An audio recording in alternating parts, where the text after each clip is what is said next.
Boa noite a todos. Com as músicas do coral, eu acho que nem precisa de palestra. Muito obrigado, realmente o trabalho de vocês é extremamente importante. Bem,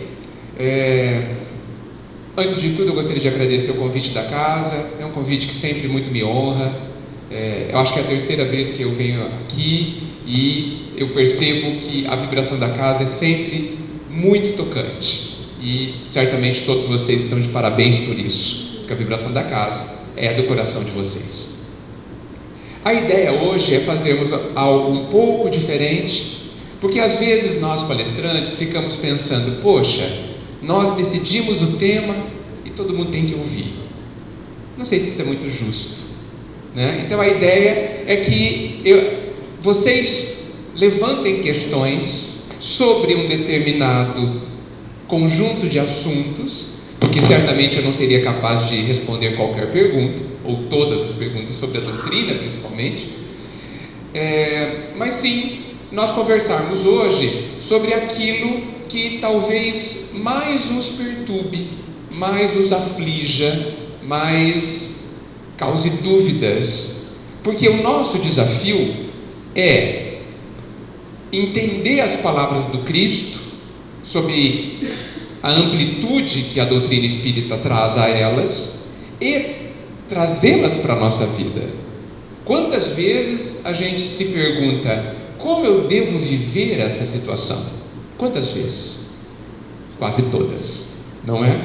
E se a gente conversar juntos sobre estes assuntos, onde a gente tenta refletir sobre o que o Evangelho, o que a doutrina espírita nos diz sobre esses assuntos do nosso cotidiano, os nossos conflitos, as nossas dúvidas.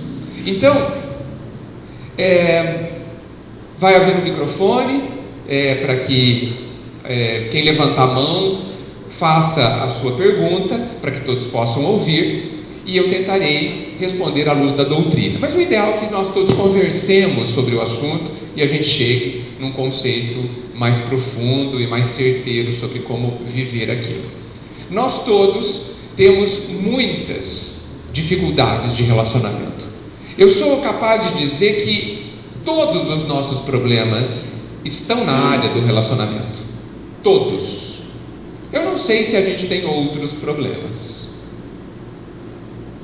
Não sei.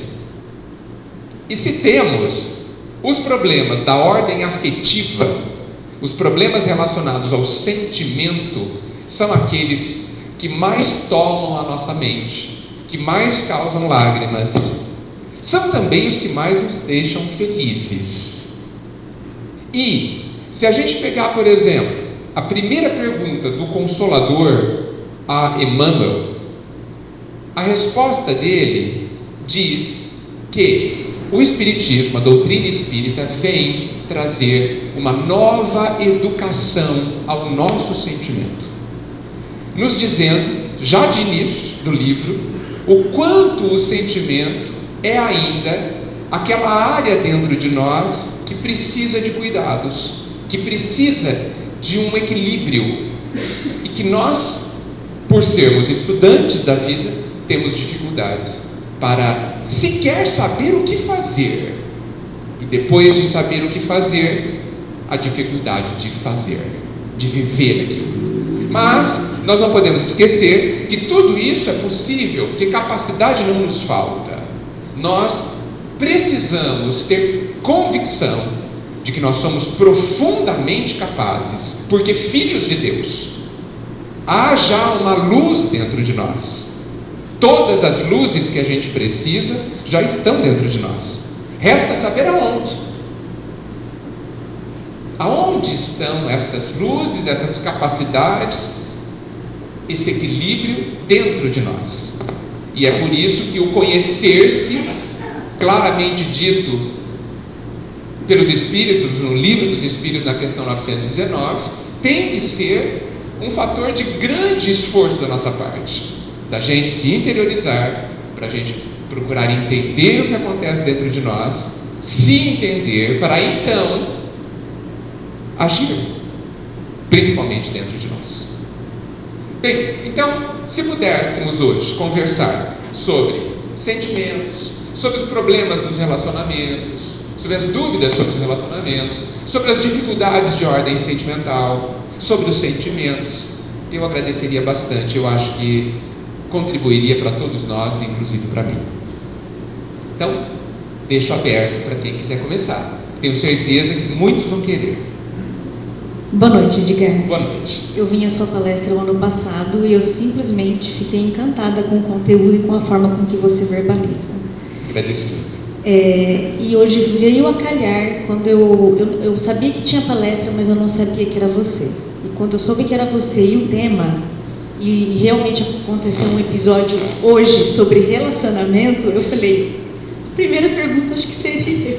Ótimo. É o seguinte, o meu maior problema não é tanto o relacionamento afetivo, é com os pais. É o seguinte, me dou muito bem com eles, desde que eu não tenha um relacionamento afetivo. Quando surge um candidato, acontece uma guerra em casa, como houve hoje. Eu sei que eu estou abrindo uma coisa muito particular minha, agradeço até o espaço, e realmente está complicado. O que você pode me falar à luz da doutrina espírita? Sou psicóloga, faço terapia, então estou trabalhando isso, entendeu? Graças a Deus. Mas assim, como a doutrina espírita pode me explicar isso? Obrigada. Eu que agradeço a sua colocação íntima e importante. Bem, vocês viram que não há assuntos fáceis sobre esse tema, né? Todos são complexos e merecem uma análise ampla às vezes. O assunto que você coloca envolve principalmente a questão dos papéis da família, envolve até antes de Jesus o honrar pai e mãe, né? Envolve o nosso entendimento de vida eterna e o processo do crescimento da gente encarnado dentro da família e os papéis. Então, eu poderia começar a dizer que nós precisamos lembrar que as relações familiares nas relações familiares estão os nossos principais exercícios afetivos. Não podemos ter dúvida, e o seu exemplo indica isso novamente. Ali entram em jogo sentimentos complexos, sentimentos confusos, relações, e aí eu vou falar apenas de uma forma forte, mas para exemplificar, relações de amor e ódio. Se expõem claramente para nós sentimentos que parecem ser elevados, que chamamos de amor, mas que não são o amor, mas o nosso amor. Que normalmente, no nível evolutivo que estamos, ele é permeado de egoísmo, permeado de posse e de apego. Então, e o processo familiar, ele é exatamente um momento de depuração para isso, onde os nossos posicionamentos, os corretos, são os mais difíceis de serem feitos. Nós podemos manter uma relação de dominância, de apego, nós podemos manter, mas nós podemos fazer algo para que ela se altere. E o mais importante, e aí eu vou começar a responder, o mais importante do que a gente tem que fazer é a gente descobrir por que a gente está fazendo o que a gente está fazendo. Então, digamos que na sua pergunta você aceite o posicionamento dos seus pais, renunciando a relações afetivas e conjugais. Eu, e talvez ninguém, deva dizer ou julgar se está certo ou está errado. Mas se você o fizer, você tem que saber profundamente por que você está fazendo. Qual é o motivo? E por que eu digo isso? Porque, não sei se vocês já perceberam, nós não fomos feitos para aguentar. O ser humano não foi feito para aguentar nada, nem coisa alguma. Nós somos feitos para compreender. Isso é muito diferente. Porque quem aguenta por muito tempo, amanhã dirá: eu não aguento mais. Não dirá? Pode demorar 30 anos, mas dirá. Porque não é para aguentar, é para compreender, é para fazer aquilo que é difícil estando bem por você, em primeiro lugar, por mim em primeiro lugar. E aí vocês perguntam nessa situação: poxa, mas como eu vou fazer por mim se eu estou renunciando a algo? Então, esta é a resposta que só a pessoa que está vivendo pode responder. Se você se posicionar concordando com a imposição, é preciso fazer isso em paz. Possivelmente com muito esforço no começo, mas amparado pelo motivo, sustentado pelo porquê que você encontrou. E se o posicionamento for: desculpe, meus pais, eu vou viver relacionamentos conjugais afetivos e peço a compreensão, e aí toda a forma de colocar isso, evidentemente, tem que ser com muito carinho, com muito respeito, com muito cuidado, mas um posicionamento, isso também é possível. Se isso for a decisão, também precisa ser sabendo-se profundamente o porquê é feito.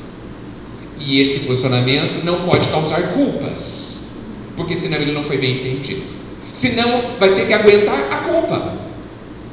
E nós também não fomos feitos para aguentar a culpa, nem coisa alguma. Nós somos feitos para termos paz dentro de nós. E quando é que nós teremos paz dentro de nós? Quando todas as nossas ações e os motivos das nossas ações estiverem sob a harmonia da lei divina. Eu recomendo, para que você se aprofunde, e todos nós, nessa questão, você lê Ação e Reação, do André Luiz, especificamente no capítulo chamado Resgate Interrompido. Você não vai ver um caso igual, mas você vai ver um esposo rompendo uma relação com a esposa, mas logo, dentro do capítulo, logo depois que acontece uma questão lá, André pergunta para o mentor dele por que aquilo estava acontecendo, e a explicação será muito útil para a reflexão. Quando ele diz, se é que eu vou conseguir reproduzir também, eu acho que não, quando ele diz que nós precisamos cada vez mais ser preciso no cumprimento da lei divina. Então, quando ele coloca cada vez mais ser preciso, ele já indica que nós não vamos conseguir ser precisos imediatamente, que há um processo de aprendizado, onde eu começo sendo um pouco mais imperfeito do que perfeito, e eu vou caminhando nas minhas ações, nas minhas intenções, no meu autoconhecimento, até chegar a ser perfeito um dia. O caso que você levanta envolve a questão do respeito, o respeito que você tem que ter a você e o respeito que você tem que ter para o outro. Aliás, não há relação afetiva que essas duas questões não estejam envolvidas. Toda relação afetiva, você precisa ver o respeito que você tem a você e o respeito que você tem ao outro. Porque eu também não devo me machucar. Porque quando você se machuca, você se desrespeita. Por isso que eu digo, quando a gente renuncia, nós temos que renunciar sem se machucar. Acham possível? E aí, talvez um grande segredo seja a gente conseguir diferenciar a nossa necessidade real da nossa carência. que é uma grande confusão, normalmente. Muitas vezes a nossa carência diz assim: eu preciso, eu não sei viver sem, não é verdade? Mas essa não é a necessidade verdadeira, é só a carência, os vícios do sentimento gritando dentro de nós e criando uma falsa necessidade. Não, mas eu preciso do outro. Aonde no Evangelho diz que nós precisamos do outro para viver? Eu não achei. Lá está escrito que o outro é o grande meio de crescimento, sem dúvida. Ninguém crescerá numa ilha deserta. Nós só cresceremos com o outro. Com o outro. O outro não é capaz de nos fazer felizes. Não é capaz. E por que a gente não entende naturalmente assim? Porque as nossas relações afetivas são, em sua grande maioria, principalmente as conjugais, egoístas. Nós precisamos de alguém que nos... Nós procuramos alguém que nos sirva. No fundo, na sua maioria, generalizando, peço desculpas, é isso. E mesmo que a gente encontre, e mesmo que alguém nos sirva, nós não ficaremos satisfeitos, porque isso não nos preenche. Não nos preenche. E o Evangelho diz o que nos preenche. Será que nós já percebemos o que o Evangelho diz? Não percebeu? Não percebemos. O Evangelho, tem algum conselho no Evangelho que nos ajuda a sermos amados? Tem alguma passagem do Cristo que Ele nos orienta como é que vão nos amar? Tem alguma parte do Evangelho? No Evangelho de Bauru eu não achei. Não sei se o Evangelho daqui tem, gente? Não tem. O que será que aconteceu? O Cristo esqueceu de nos dizer essa coisa tão importante? Porque é importante, não é? Não movemos a nossa vida atrás de que nos amem? Não é isso que fazemos quase 100% do tempo? Por que o Evangelho silencia sobre esse assunto? Será que o Cristo morreu antes de dizer? Será que Ele esqueceu? Sabemos que não, né? E aí eu vou falar algo forte agora, só para os fortes. Sabe por que o Cristo não nos deixou conselhos e instruções de como ser amado? Porque ser amado não é importante, gente. Porque Ele só nos disse que o mais importante de tudo é amar.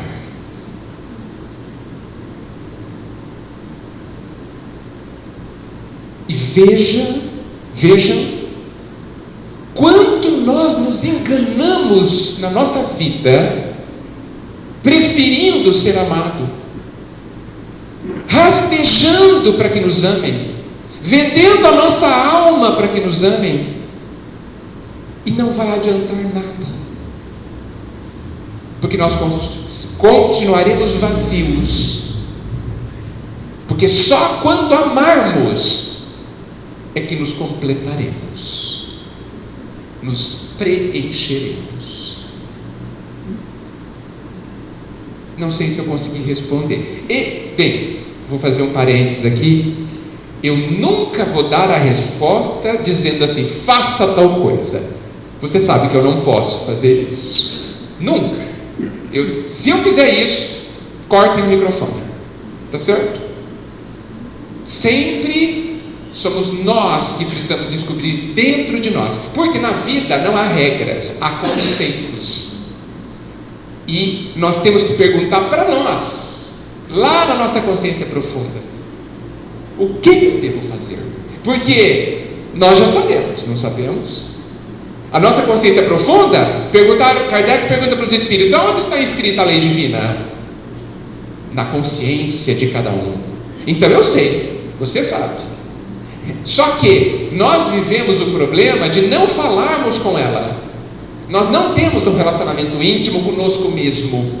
Então, quando nós precisamos da ajuda da nossa consciência profunda, nós não sabemos ouvi-la. Ela fala, ela grita, ela nos adoece até, se necessário for. Mas a gente não acostumou, educou o ouvido para ouvi-la. E tem outro detalhe: normalmente a gente não quer ouvi-la.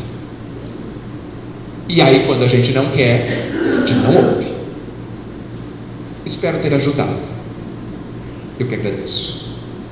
Muito bem. O seu Miguel falou da lei maior, e todos os livros vêm tentar nos ajudar a entendê-la. Eu já pedi licença a Jesus e ele não falou nada, então acho que está tudo bem. Amar ao próximo como a si mesmo. Eu prefiro fazer uma pequena alteração na lei. Não vou alterar o conteúdo, mas para ressaltar o ponto que eu acho mais importante. Eu gosto de dizer essa lei assim: como a mim mesmo, amar ao próximo. É a mesma coisa, correto? É que a gente fica na primeira parte e esquece do final. Eu não amarei o próximo enquanto eu não amar a mim mesmo. Por quê? Porque eu não vou saber fazer. Enquanto eu não fizer em mim, eu não saberei fazer. Enquanto eu não viver o amor, mesmo o amor que seja egoísta, o amor rudimentar, em mim, eu não vou saber do que se trata. E é por isso, inclusive, seu Miguel, que as nossas relações afetivas são tão ruins. Por quê? Porque eu também tenho uma relação afetiva comigo péssima. Normalmente eu nem gosto de mim. Por isso quero que gostem de mim, porque eu não gosto. E isso é tão triste que quando gostam de mim, eu não acredito. Porque se nem eu gosto, como que alguém vai gostar? Impossível. A gente pensa assim: se ele me conhecesse bem, não ia gostar, ia embora na hora. E aí a gente não consegue usufruir das relações afetivas com amor, que evidentemente existem em graus diferentes e que são proveitosas, são de alegria, de paz, de crescimento, sem dúvida. Mas necessariamente as boas relações afetivas precisam que cada um goste de si antes, respeite-se, ouça-se.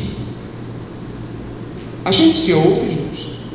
Vou fazer uma pergunta, mas não precisa responder. Alguém aqui chega em casa num dia qualquer, percebe que não tem ninguém em casa, não liga a TV, não liga a música, não vai ler o livro espírita, não vai lavar a louça, senta no sofá, fecha os olhos e faz a seguinte pergunta: está tudo bem aí dentro? Está tudo bem aí dentro de você, de mim? Quando a gente para tudo, para a nossa vida, para se fazer essa pergunta, a gente está sinalizando para o seu eu lá dentro, que é você mesmo, que você está interessado nele. Porque ele, que sou eu lá dentro, normalmente sou o último, sou o esquecido. Eu me preocupo com o mundo inteiro. Eu até me vanglorio: eu cuido muito dos meus filhos, eu cuido muito de não sei quem, eu cuido. Tá, e você? Quando é que você cuida de você?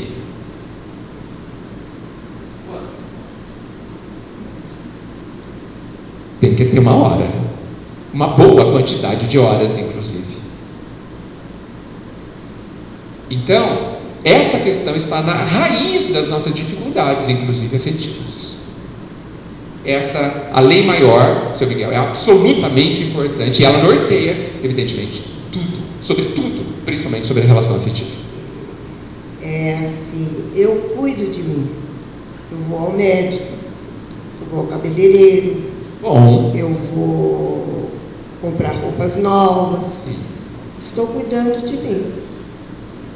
Mas, e o íntimo, né? E o íntimo? Veja, pode ser que isso seja um cuidado de mim, mas eu preciso saber o motivo. Porque às vezes eu só vou ao cabeleireiro para os outros. E quando eu saio de lá, acho que está tudo feio. Aí eu falo assim, bem, se alguém gostar, tá bom. Não, você tem que gostar. Depois os outros, senão é desrespeito. Claro que cuidar do físico é um cuidar de si, porque ninguém deve querer dor para si mesmo, e não cuidar do físico gerará dor. E cuidar da aparência é importante. Eu gosto de lembrar do Chico, quando ele diz, a minha cara é feia, mas ninguém a merece, então vou deixá-la bonita. Tá certo? Porque a beleza também é importante. Agora, por que eu quero ficar belo? Por quê? Qual é o motivo? O que te move? Você quer impressionar? Ou é por você? Porque você gosta do que você vê.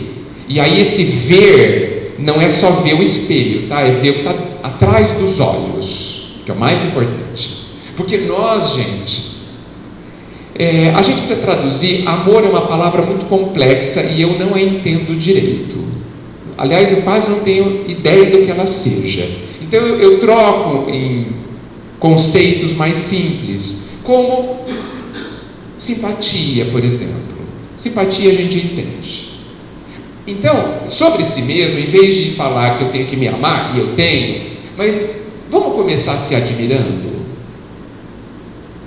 Sabe quando você faz uma coisa muito legal, muito nobre, e nós fazemos, eu sei, e você fala, nossa, que bom que eu fiz isso. Ninguém sabe, só eu sei.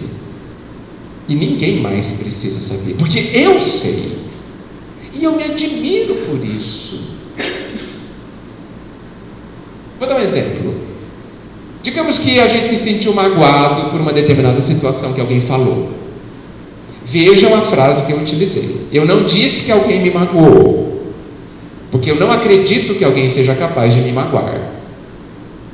Eu disse, eu me senti magoado, porque eu acho que todos nós temos o que acontece. Quem me magoa? Mesmo que queira, sou eu que deixo. Então eu deixei que alguém me magoasse. E aí eu fiquei ruminando aquilo. Ninguém faz isso, né? Fiquei ruminando uns 3 dias, falando assim, amanhã eu encontro com ela ou com ele. E aí a gente vai acertar as contas. Estou sofrendo. Diminuiu o meu sono, estou mastigando aqui, né? A gente fica brigando dentro da cabeça. E você vai lá, encontra com a pessoa e você quer descarregar a sua mágoa nela. Mas digamos que no último instante você para e resolve não fazer. Pensa assim, poxa, mas eu ouvi lá, eu li no livro, todo mundo diz que é pior para mim, pior para os outros, que eu devo compreender para perdoar. Vou tentar. E se cala, nessa intenção elevada, se cala, e a vida prossegue sem desastres. Ninguém fica sabendo disso, mas a pessoa sim, e ela deve se auto-admirar, porque ela não disse a crítica que ia dizer, e não disse porque talvez tenha olhado para a pessoa e visto que ela sofre mais que você, que ela não sabe o que você sabe, e que você quer respeitar essa dificuldade dela como você quer respeitar o seu bem-estar íntimo. Então você cala. Essa pessoa deveria se admirar. Essa pessoa devia falar assim, puxa vida, que bom, eu sou capaz, eu estou conseguindo caminhar para frente. E isso aumentará a sua paz, e aumentará a força desse relacionamento que essa pessoa tem consigo mesma. Esse grande esquecido da nossa vida, que sou eu, que somos cada um de nós. Cuidar de mim é tudo que a senhora disse e muito mais. É também eu não me ferir, porque quando eu critico eu me firo, como diz o Evangelho. Boa noite.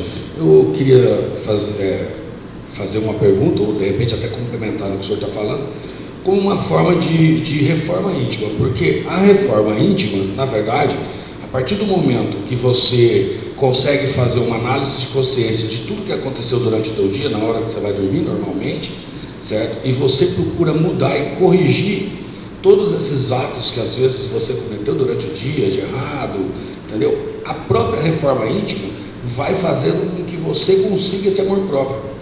E a partir do momento que você tem uma reforma íntima, você também passa esse exemplo para as pessoas que estão em volta de você. E com isso você também ganha admiração dessas pessoas, que vai criando esse ciclo vicioso nesse lado de você analisar. Eu penso que a reforma íntima é o que chega nesse ponto da gente estar envolvido nesse amor incondicional, entendeu? Muito bom. Eu acho que o exemplo que eu dei faz parte da reforma íntima.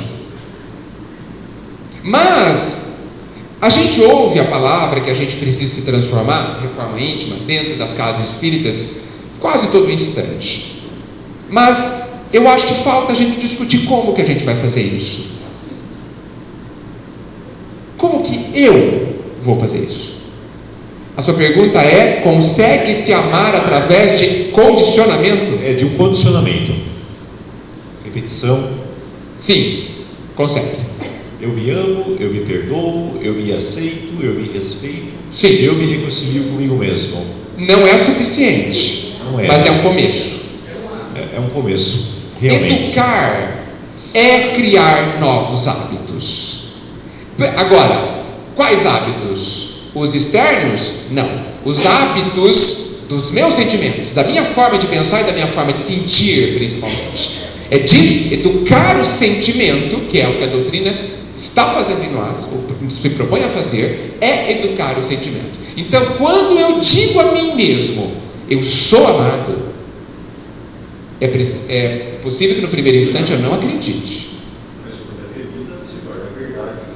De tanto dizer, eu vou encontrar brechas no meu não acreditar para que eu acredite. Então, é preciso ter um plano de autoeducação. Eu gosto de falar assim: coloquem frases no espelho do banheiro. Por que não?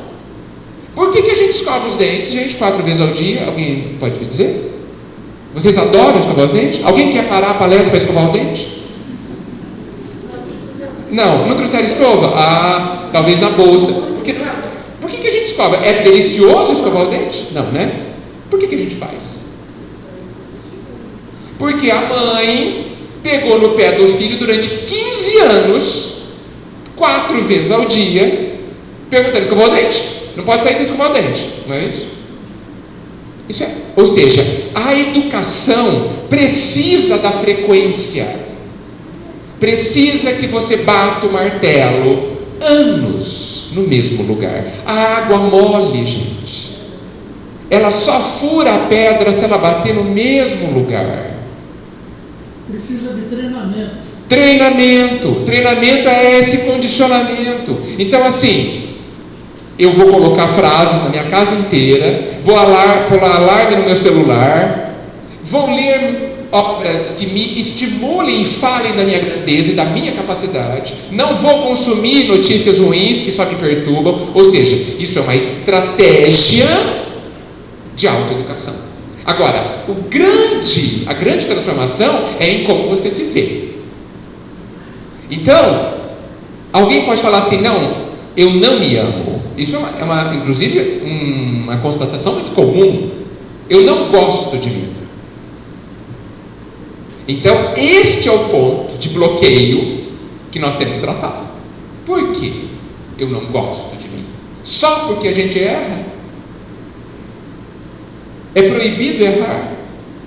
Quando nós erramos, e nós erramos todos os dias, nós somos menos amados por Deus, pela vida, nós somos esquecidos, nós vamos ficar para trás se a gente matar 10 pessoas. Alguém vai ficar para trás na vida? Alguém aqui se esqueceu de que Jesus prometeu ao Pai de que ninguém ficaria para trás, ninguém se perderá? Esse ninguém é você também. Então, errar não é importante, como a gente coloca. Por que a gente sofre tanto quando a gente erra? Porque o nosso orgulho quer que nós sejamos perfeitos hoje. É o orgulho que faz doer. Porque o humilde, nossa, eu errei, vou estudar mais. Ponto final.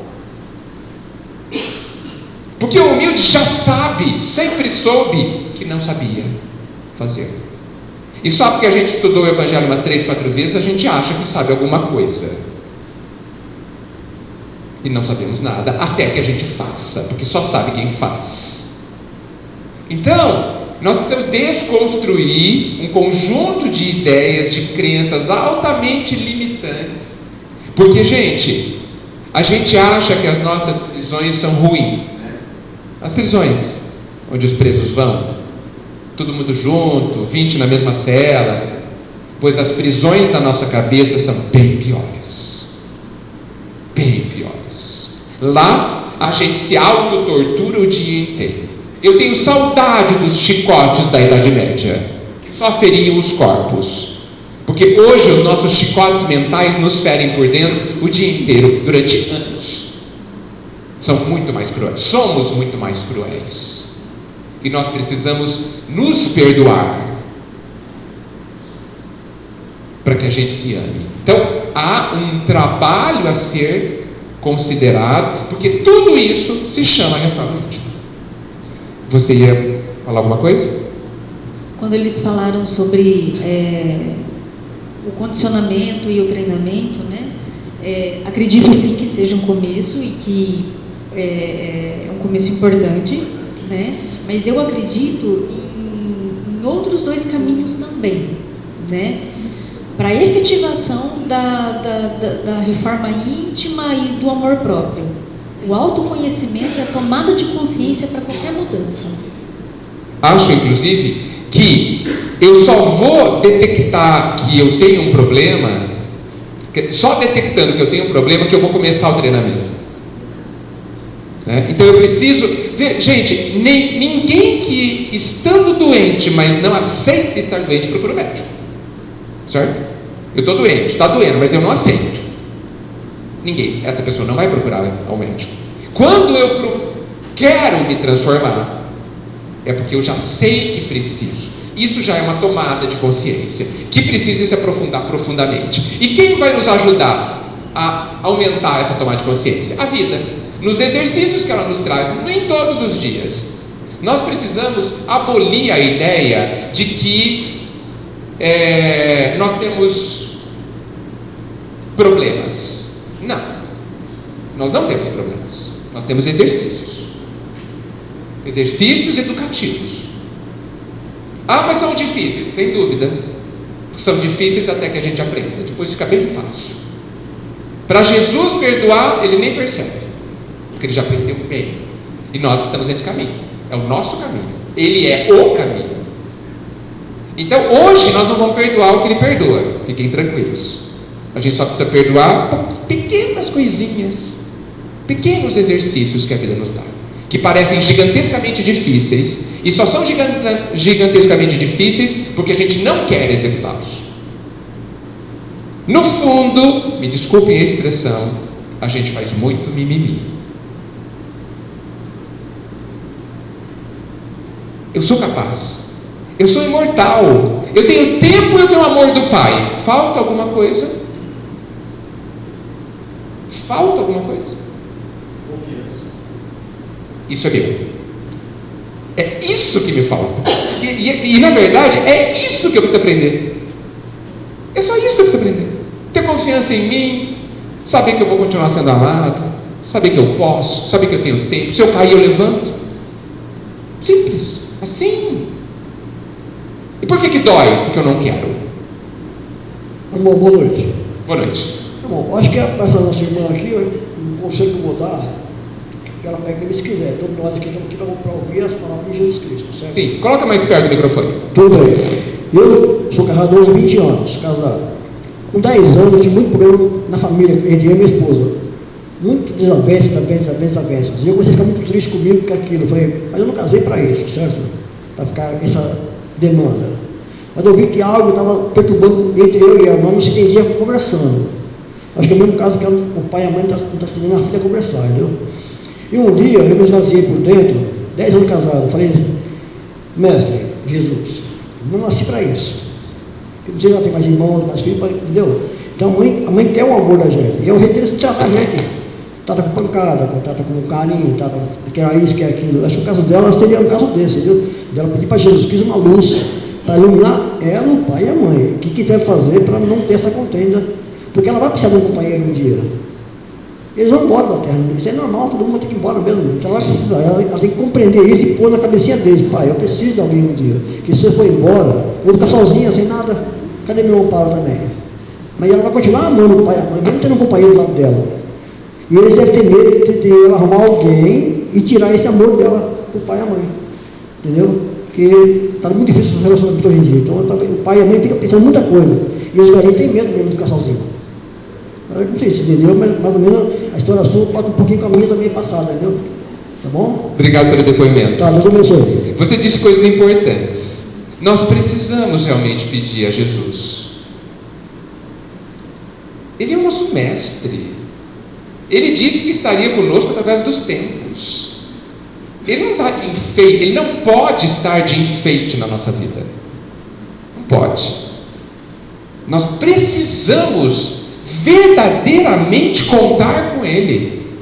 É claro que Ele não vai fazer o que você quer. Ele vai te ajudar a te fazer, a você estar no caminho da felicidade, que muitas vezes não é o que eu estou querendo, porque quem está me aconselhando muitas vezes é a minha carência e evidentemente a minha visão é curta. A visão dele é que é profunda e completa. Então, muito interessante o que ele disse. A sua compreensão sobre o que acontece com eles. Sem julgamento. Se é correto ou não correto. É uma realidade. Quando a gente tem ciúmes, podemos dizer que não seja correto, mas ela é real. Eu estou vivendo. A grande questão que a gente ia perguntar, o que eu vou fazer com ele? Porque o problema não é ter ciúmes, ter amargura, ter mágoa, é o que você faz com isso. Muitos de nós cultivamos, aí a planta cresce, porque esses sentimentos são que nem erva daninha, não precisa nem de água, né? Já cresce, toma conta. Agora, e se eu tiver esse sentimento que é desarmônico e eu não incentivá-lo dentro de mim, eu não concordar, eu brigar com ele, eu dizer a mim mesmo, eu não quero sentir ciúmes, porque isso me atormenta, eu não quero sentir mágoa, porque isso me atormenta, me ajude, nós não estamos sozinhos, mas a compreensão que sente, não tenhamos dúvida, é o grande caminho. Eu gosto de 2 exercícios muito interessantes para o autoconhecimento, já que estamos falando bastante disso. O primeiro é a técnica dos 5 porquês. Nada resiste a 5 porquês. Então, digamos que você se sentiu magoado. Alguém te falou alguma coisa. Aí você pergunta para você, por que eu estou sentindo isso? Primeiro porquê. Aí você responde. Aí você pergunta, por que a resposta? E você vai até o 5º porquê, com 5 respostas. Por que esse exercício é importante? Porque conforme você vai se aprofundando nos porquês, você chega no porquê, na resposta verdadeira. Porque a primeira resposta não é a verdadeira, nem a segunda, normal, nem a terceira. Às vezes a quarta você acaba sendo honesto com você.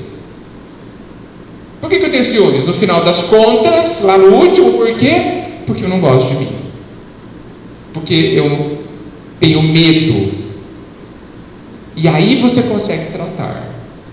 A outra técnica importantíssima para a gente compreender o que acontece dentro da gente é a técnica do espelho. Conhecem? Vai lá para o seu quarto, pega um espelho, não comprido, grande, um espelho de rosto, e olha para ele. E pergunta para quem está lá no espelho qual é a solução para o seu problema. E fica para a resposta. Olha nos olhos, no fundo dos olhos da pessoa que está lá no espelho, e pergunta: por que eu sofro assim?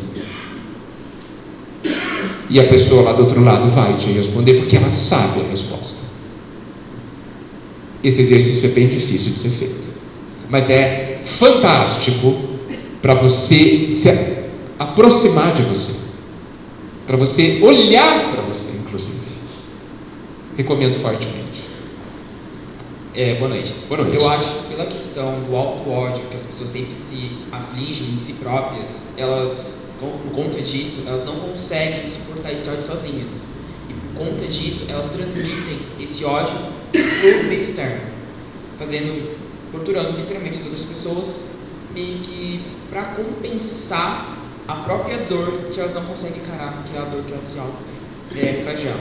Eu, durante meus 19 anos de vida, boa parte deles, eu literalmente sofri na mão de N pessoas, até de pessoas da minha própria família, e com o passar do tempo eu percebi que a dor não era causada por mim, mas sim por elas próprias. Vi pessoas literalmente, e vejo até hoje, pessoas se destruindo e destruindo outras pessoas apenas para tentar tirar algo que está no seu interior. É uma questão que acontece bastante no nosso meio atual, que é meio que uma valorização da dor, dizer que geralmente, eu estudo psicologia, eu acho que a nossa amiga também deve ter ouvido isso, que psicólogo é só médico para louco. Geralmente não é incentivado que a pessoa busque uma ajuda profissional que vai ajudar ela a entender o que acontece na mente dela. Eu acho que no mundo atual, e fora que também não é muito valorizado você se amar, falar: eu sou uma pessoa boa, eu sou uma pessoa que tem um valor perante o mundo, eu faço diferença. Ao passar do tempo, a gente vê que não é meio que bonito, meio que como se fosse mal visto pelas pessoas. Tipo, você não pode se valorizar. E na questão do erro, eu acho que é muito normal a gente ver. Se você acerta 9 vezes, você acertou 9 vezes, beleza, mas se você erra uma vez, você errou. E esse seu erro vai ser pelo resto da sua vida, ele vai estar sempre lá, e você vai sempre ser culpado por aquele erro, mesmo que você tenha acertado 9 vezes. Quem vai me culpar?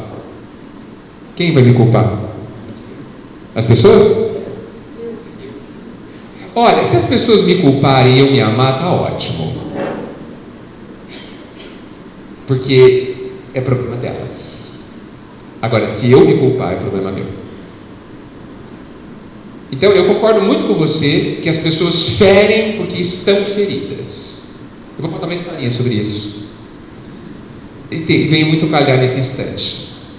Tinha um leão, e não é porque o Rei Leão está no cinema, tinha um leão muito bravo, considerado extremamente maldoso, porque não havia quem chegasse perto dele e não saía ferido, mesmo os outros leões. E ele arranhava e mordia, feria, todo mundo chegava perto. Mas um dia, ele muito bravo, muito inquieto, um dia ele estava dormindo, numa tarde, e um leãozinho, todo criança, né, todo infantil, resolveu se arriscar a chegar perto do leão maldoso. E viu, chegou por trás, que ele tinha um espinho na pata dele. Um espinho antigo, muito enfiado, inflamado, que certamente doía. E ele foi lá e tirou o espinho do leão maldoso. E esse leão se tornou um leão bondoso, porque ele tinha uma dor, não sabia tirar a dor, não se sentia capaz de resolver a sua dor. E quando a dor foi embora, ele se tornou quem de fato ele era: um leão bondoso. Nós somos o leão que tem bastante espinhos na patinha. E é por isso, e eu concordo plenamente com você, que ferimos. É por isso que criticamos. É por isso que exigimos, que julgamos. É por isso que fazemos tudo que é desarmônico. E é possível pensar que existe uma dor essencial, inclusive, dentro de nós, que se chama vazio. O vazio. Que cada vez mais no mundo contemporâneo se chama vazio existencial. E é possível pensar que esse vazio seja a falta do Pai. Porque a gente não pode esquecer que a palavra religião significa religar. Ligar de novo. E se nós não temos a religiosidade adequada, nós estamos desligados. E a gente deve se lembrar que Jesus disse que o ramo longe do tronco morre seco. E nós nada somos. E sofremos quando não estamos ligados na árvore do bem, na árvore da luz, no tronco chamado Jesus. Porque aí nós temos vida, como ele disse, e vida em abundância. Porque enquanto nós não construirmos essa religiosidade, enxergarmos esse caminho, nos encontrarmos e encontrarmos ao mesmo tempo o Pai dentro de nós, nós estaremos mortos. Porque estranhamente Jesus disse assim: eu vim para que tenham vida e vida em abundância. E ele falou para pessoas encarnadas isto. Mas se ele falou isso, é porque ele enxergava simbolicamente que nós estamos mortos.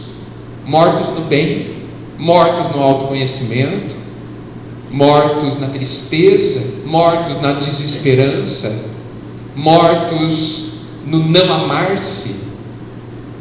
Porque isso é muito triste. Então eu concordo muito com você.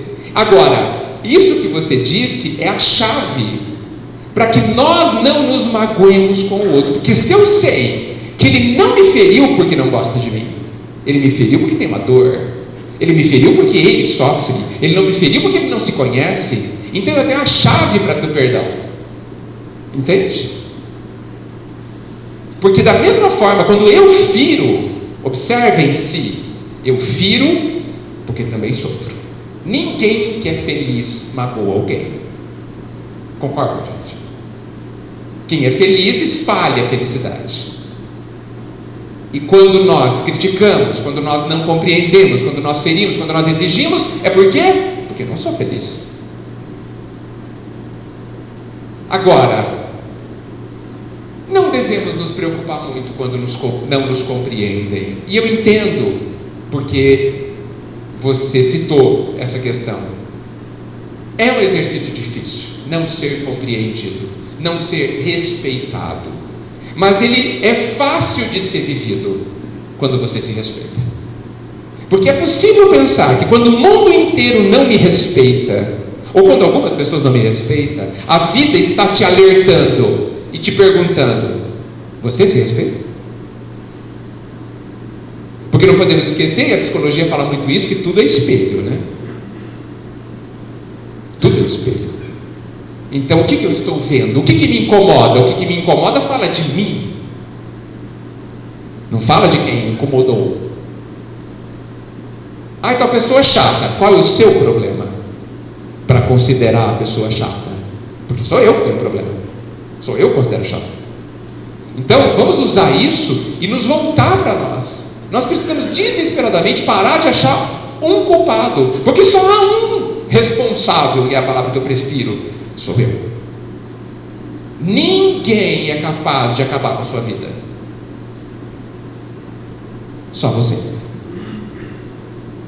Ninguém é capaz também de te fazer feliz, só você. Não é bom isso? Você pode estar no controle da sua vida, e é o que o Pai quer, responsável, ser responsável por si. é o que a gente tanto busca. Tem uma frase que eu achei que na internet, que eu achei interessantíssima, tem a ver. Nem todos podem conversar com o silêncio. Ele é sincero demais.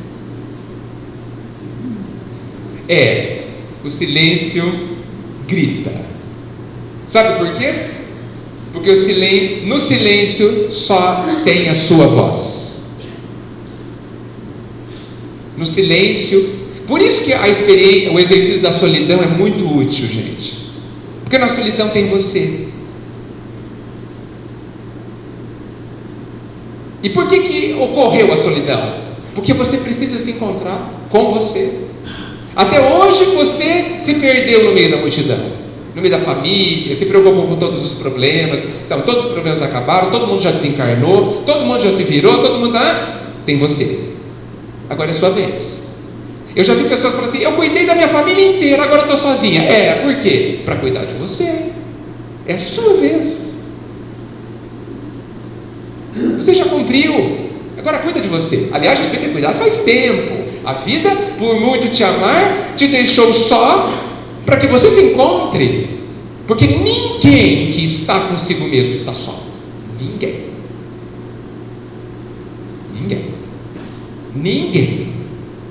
A gente só precisa acreditar nisso.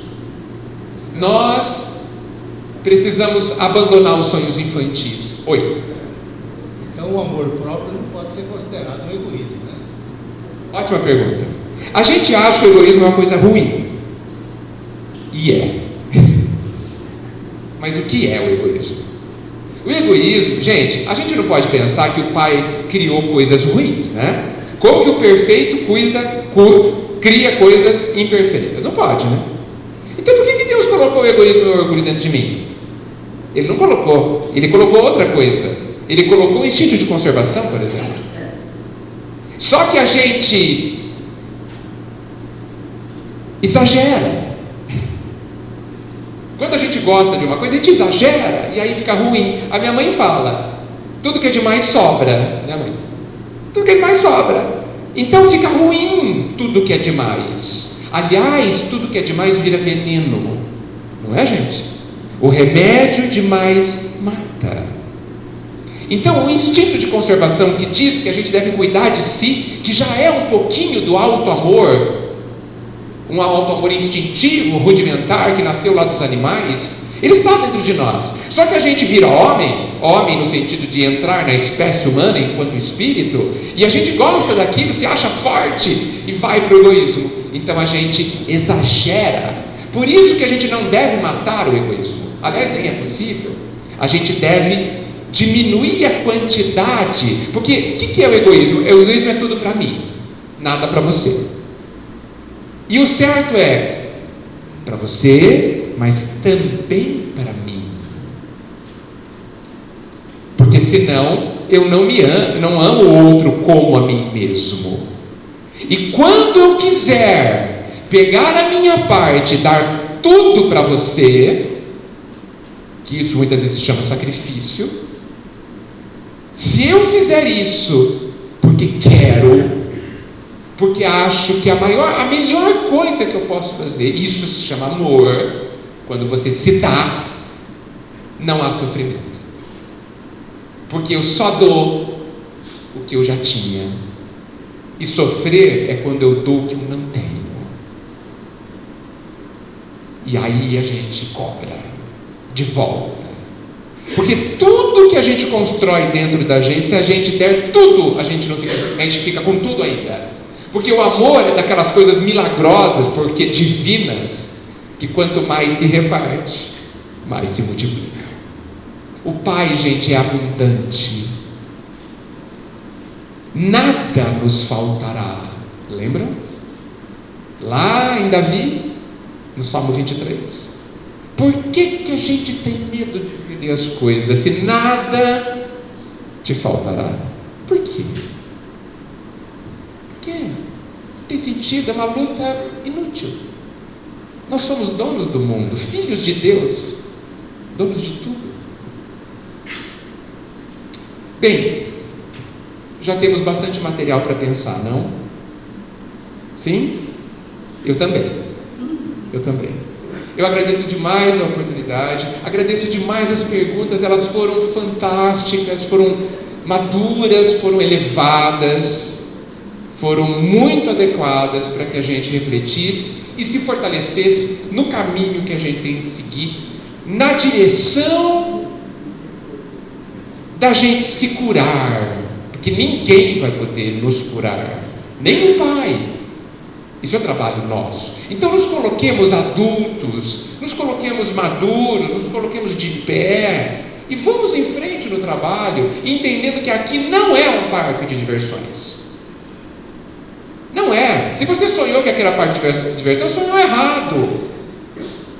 Simples assim. Eu queria uma vida de sonho. Não vai ter. Por quê? Porque ela não é boa para você. É como a criança que quer brincar e não ir na escola. Nenhum pai deve deixar e nenhum pai deixa. Por quê? Porque é ruim para a criança. E o pai também não vai nos deixar em paz até que a gente seja plenamente feliz. Então, se a gente resolver parar, se a gente se negar a prosseguir, prepare-se. A vida vai te jogar para cima e vai esperar cair. Que façamos tudo com alegria. O Pai nos ama demais. Muito obrigado. Que a luz esteja nos nossos corações.